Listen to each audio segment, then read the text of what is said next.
கொடும் மறுமயல் ஊன்றினாலும் கடும் பசியினால் வாடினாலும் கொடும் மறுமயல் ஊன்றினாலும் கடும் பசியினால் வாடினாலும் அன்று எலியாவை போஷித்தவர் இன்று உன் பசி ஆற்றிடுவார். ஆமென்.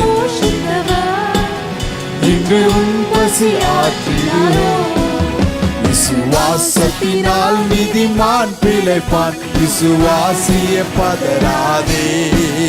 விசுவாசத்தினால் நீதிமான் பிழைப்பான். விசுவாசியே பதறாதே.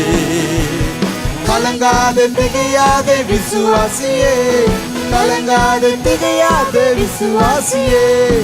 கல்வாரி நாயகன் கைவிடாரே. கல்வாரி நாயகன் கைவிடாரே. விசுவாசத்தினால் நீதிமான் பிழைப்பான். விசுவாசியே பதறாதே. விசுவாசத்தினால் நீதிமான் பிழைப்பான். விசுவாசியே பதறாதே.